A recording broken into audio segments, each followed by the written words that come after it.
E a me piace introdurre Don Dante oggi per una serie di ragioni, un po' perché questo tema della sostenibilità nella mia testa chiude, più che chiude, completa un percorso che abbiamo avviato 4 anni fa. Abbiamo invitato molte persone, molte di queste persone hanno affrontato tematiche di attualità. Ecco, ci mancava per completare il cerchio appunto il tema della sostenibilità. Ed è per questo, Don Dante, che ti ho chiamato. E lascio a te poi un attimo presentarti alle famiglie, a chi ci sta ascoltando, e seguendo su YouTube. A me piace sottolineare solo due cose prima. Come ti ho conosciuto? No? E qui mi rivolgo agli studenti e alle studentesse. Era la fine del dicembre 2006, stavo leggendo il giornale e scoprì l'esistenza del QAM. Io non sono padovano e insomma, voglio dire, non conoscevo il QAM, lessi questo articolo sul QAM e chiamai il QAM e dissi voglio conoscere Don Dante. Voglio conoscere Don Dante, e nel senso che dicevo questo qui lo voglio conoscere perché ha qualcosa di originale. In quel periodo avevo appena iniziato a dirigere il Master of Business Administration per imprenditori al QOA, ed era in quel periodo il pallino che avevo in testa era portare persone non di impresa a parlare agli imprenditori e agli imprenditrici. Avevo appena invitato uno dei fondatori del Festival Letteratura di Mantova, no? Come si trasforma una città in una libreria a cielo aperto, e poi ho detto voglio Don Dante. Ho chiamato il QAM, ci siamo sentiti ai primi di gennaio, e se posso ricondividere lo schermo per un attimo, no?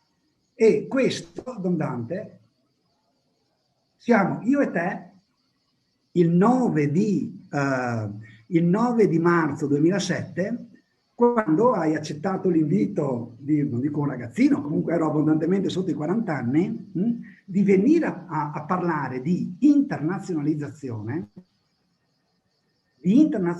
nei paesi più poveri a una quarantina di imprenditori e di imprenditrici. Eravamo un po' più giovani entrambi, io avevo un capello un po' più fluente e un po' meno bianco di oggi, e da lì insomma, quindi 14 anni fa è iniziata la nostra conoscenza, la nostra amicizia, e mi fa piacere oggi appunto averti qui a parlare innanzitutto di management. Allora, ti chiedo cortesemente solo di poterti presentare alle persone che ci stanno ascoltando e seguendo, e poi abbiamo quel quarto d'ora, 18 minuti di conversazione prima che tu riparta per la tua ma anche mia Etiopia. Prego. Sì, sono appunto Don Dante Carraro, un padovano che ha studiato a Padova. Io ho fatto medicina, mi sono laureato, poi ho fatto la specialità, io sono un cardiologo, però ormai quarto anno di conclusione della specialità ormai avevo capito che la bellezza infinita di questa professione che è il medico, e poi la cardiologia, che è di un fascino, ecco, difficile da raccontare per chi non la vive, e però c'era qualcosa di più grande ancora che mi ha portato a entrare in seminario e a diventare prete nel 91, e nel 94 sono arrivato al QAM. Che ha sede a Padova, a via San Francesco 126. Da lì ho iniziato a conoscere, lavorare, girare, supervisionare, adesso sempre di più, insomma, con una responsabilità che ho preso in mano da Monsignor Mazzuccato, che era il precedente direttore, e l'ho presa dal 2008. E dal 2008 sono un po' il responsabile, che sostanzialmente vuol dire lavorare tanto, ma insomma lo si fa con molta anche gioia, soprattutto con la consapevolezza interiore che stai facendo quello che senti che è tuo. Bene, grazie Don Dante. Allora, adesso entriamo a bomba sul nostro argomento, non prima però di aver detto una cosa. A tutti gli studenti e le studentesse è stato spedito ieri quello che possiamo imparare in Africa, La salute come bene comune, che è questo libro che racconta l'esperienza personale di Don Dante e quella del QAM, e ve l'abbiamo spedito a casa a tutti e a tutte grazie alla donazione di un imprenditore, Filippo Girardi della MIDAC, persona amica del QAM, oltre che amico comune di Don Dante e mio, e che Don Dante poi hai conosciuto esattamente quel giorno in cui sei venuto appunto a parlare agli imprenditori. Bene, detto tutto ciò, a bomba sul management. Il primo tema che vorrei affrontare con te è il seguente. Allora, Medici con l'Africa QAM è internazionale per definizione, perché lavorate solo all'estero. Allora, io ho avuto il piacere di venire, grazie a voi, la prima volta sono venuto in Etiopia, sono venuto a vedere i vostri ospedali. Sono stato a Golisso e sono andato a vedere tutto il sistema sanitario messo in piedi dal QAM. Come si fa a organizzare e gestire strutture complesse come gli ospedali in un contesto povero di risorse manageriali? Quali competenze servono? Serve una buona preparazione proprio in management e management sanitario. Uno può essere un bravissimo ortopedico, un bravissimo cardiologo, ma gestire una struttura complessa, per quanto piccola sia, perché tu puoi avere un ospedale come Golisso di 240 posti letto, che comincia a essere una struttura poderosa, a ospedaletti rurali di 80, 100 posti letto, anche 60, ma la cui complessità comunque è forte, anche in considerazione del fatto che si parla di paesi che hanno anche risorse finanziarie pochissime. Per cui a me piace dire che il management deve aiutare a fare meglio, fare il di più, sapendo che hai pochissimo. Questa è la sfida che noi viviamo ogni santo giorno. Allora, quindi una grossa preparazione in management. Cosa vuol dire questo? Vuol dire, per esempio, personalmente anche, per uno come me che veniva da una forte esperienza clinica, perché i cardiologi addirittura focalizzano 4 anni di specialità attorno a un unico organo del corpo umano che è il cuore, e poi dentro lì addirittura si distinguono varie branche anche della cardiologia.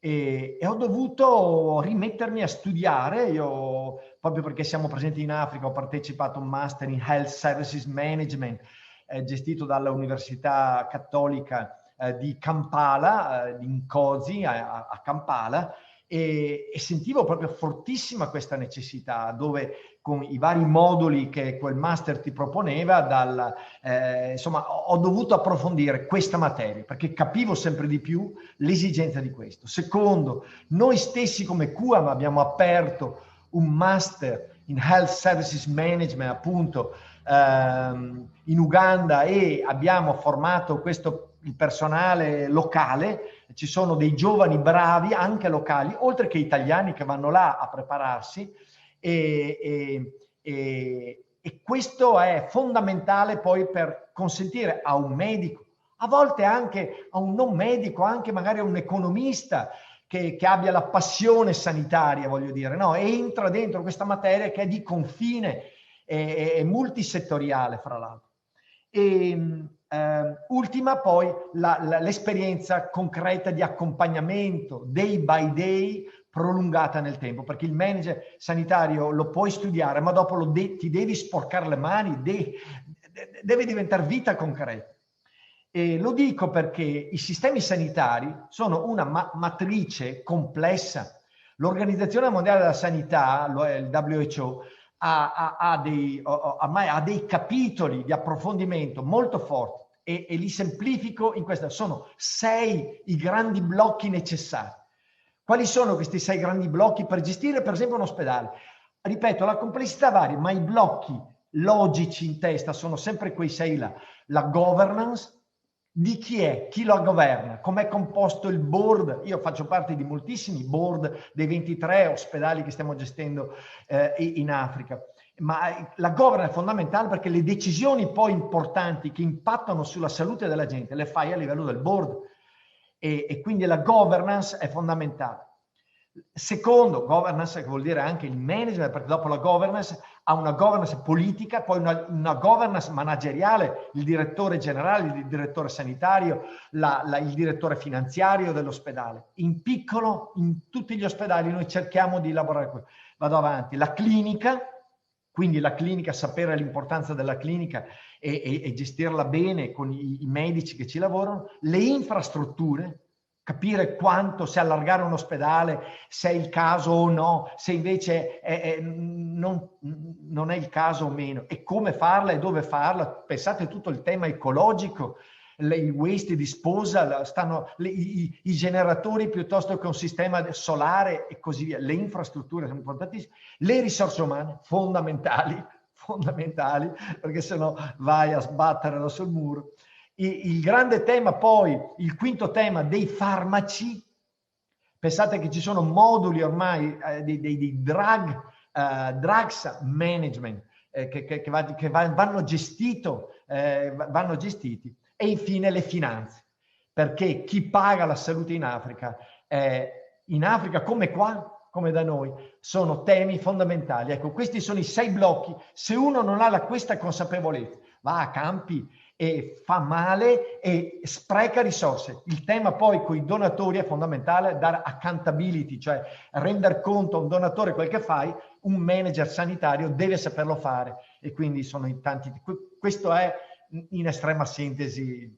Grazie, mi faceva piacere che tu lo dicessi, perché la solidarietà, se vuoi la sostenibilità sociale, è fatta anche di valori, ma ci arriviamo dopo, ma prima di tutto un buon management. E quindi lo dico ai colleghi e alle colleghe, ma alle famiglie e ai laureandi e alle laureande, l'attività manageriale ha n sbocchi, uno potrebbe anche essere questo. Secondo tema. Magari. Secondo tema, un'altra cosa che caratterizza il QAM e che almeno al mio occhio caratterizza il QAM è la capacità di comunicare.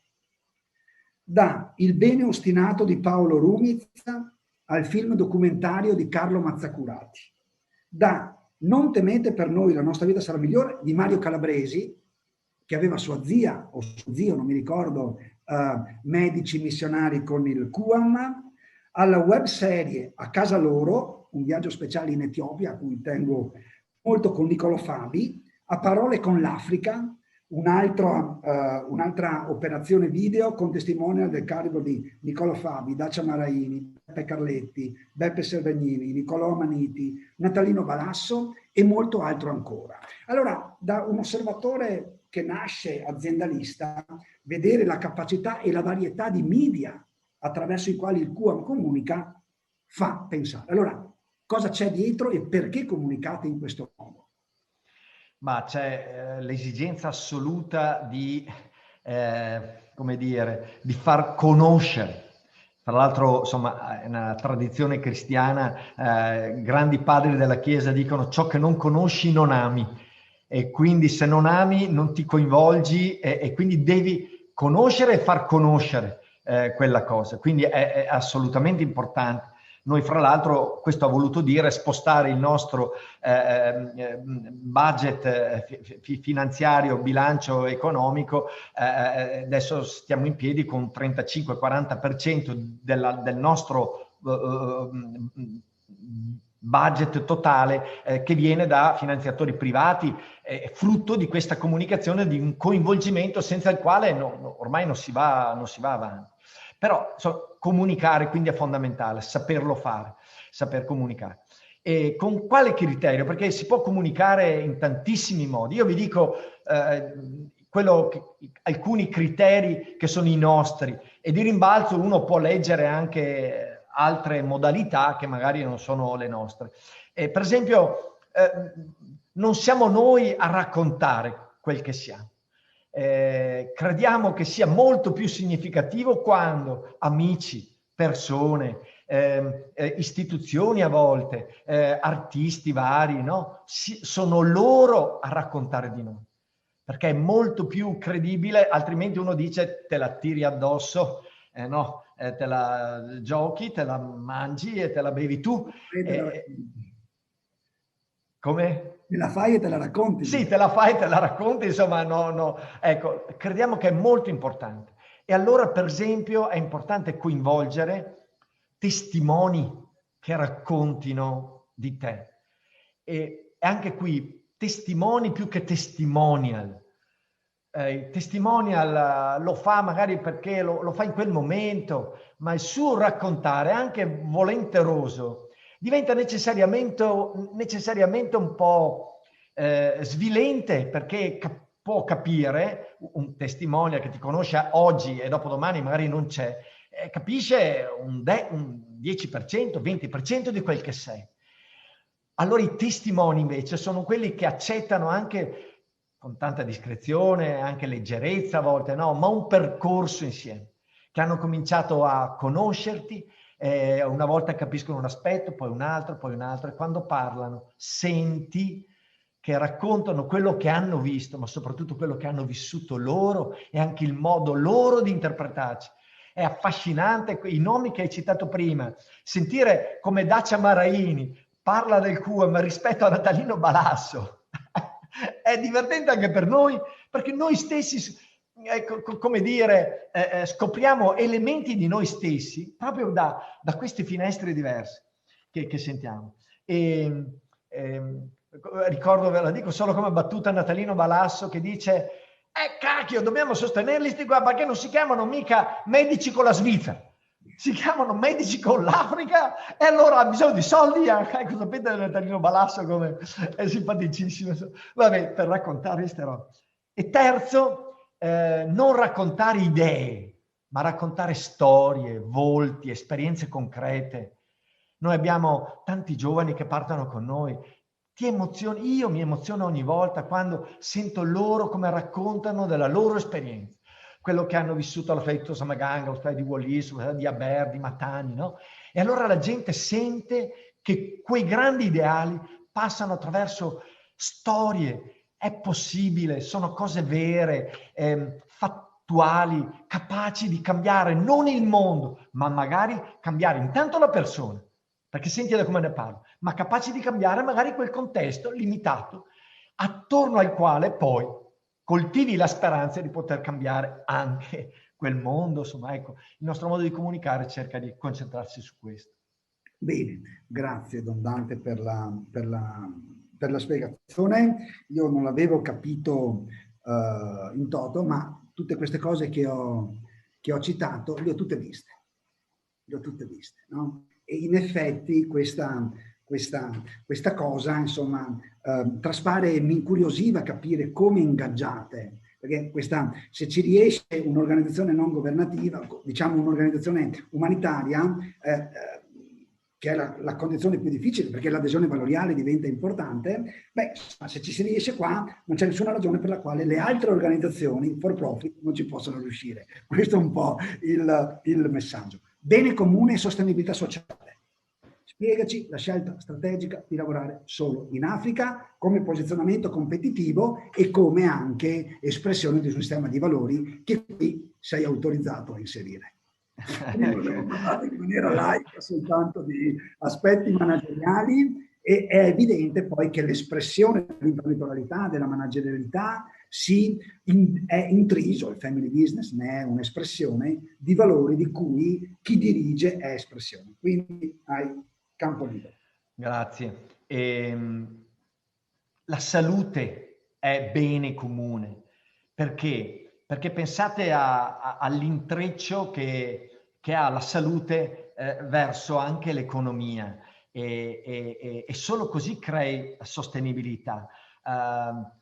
È abbastanza eclatante il fatto di lavorare in Africa dove la salute manca e dove, come dire, le disuguaglianze che ci sono.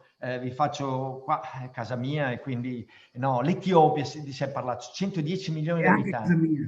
Sì, assolutamente sì, ed è bellissimo. Vabbè, allora dicevo 110 milioni di abitanti e 50 ortopedici in tutto il paese.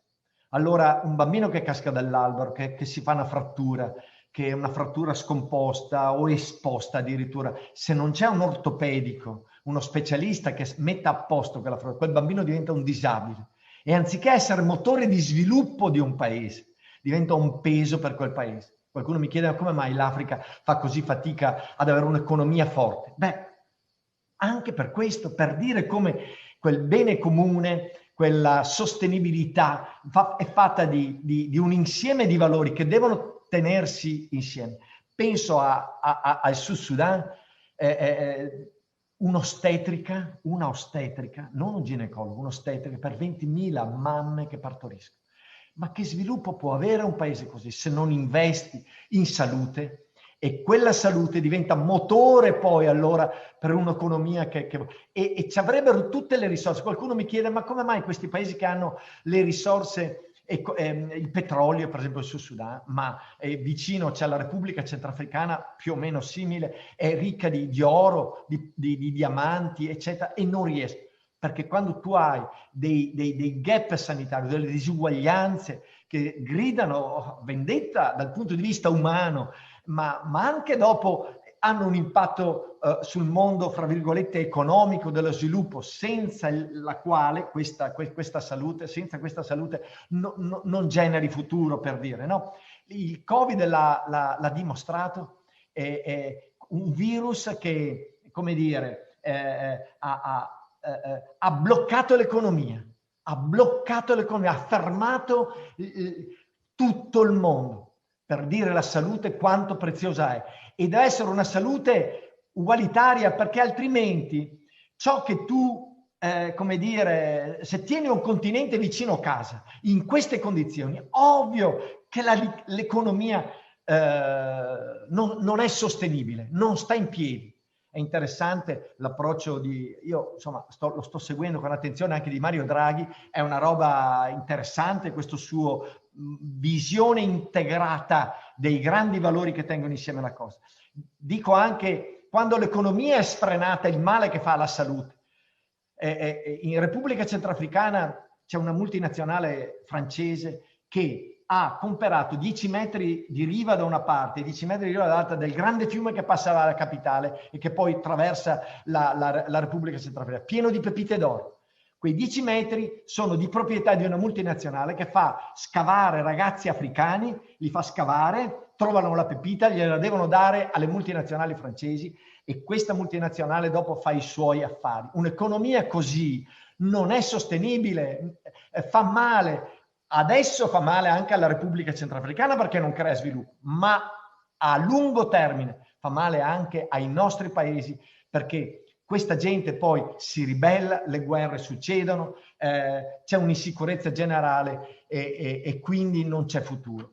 Tutto questo per dire che, come dire, questo grande patrimonio valoriale che è l'economia sana, una salute, l'istruzione, l'ecologia, stanno in piedi se tutti accettiamo la grande complessità, la grande sfida di tenerli insieme. Grazie Don Dante. Siamo in chiusura. Un messaggio di augurio per laureandi e laureande. 4 parole. Per le famiglie, così. E per le famiglie, certo. Guardi, sono 4 parole, siccome ho scritto con Paolo Di Paolo questo libercolo, un libro, insomma dai, noi siamo contenti e ringrazio. Sì, grazie Paolo e ringrazio davvero professor Gubita, Paolo e Filippo Girardi, che insomma grandi amici e di questa operazione che è stata fatta. Quando me l'ha detto Paolo mi sono commosso perché credo veramente che vi abbia fatto un gran bel regalo. Ma proprio un gran bel regalo, perché dobbiamo conoscere questi mondi che sono pieni di energie e risorse che nemmeno ci possiamo immaginare. Vi do 4 perline piccole. La prima è questa: l'Africa ci insegna, o almeno a me ha insegnato, che il lamento serve poco. Ciò che fa la differenza è passare dal lamentarsi tutto il giorno, al rammendo. Prendere ago e filo e cucire più che a lamentare. Da passare dal lamento al rammendo e trovare strade nuove per dare valore a quanto ci sembrava perduto. Il rammendo, prima parola.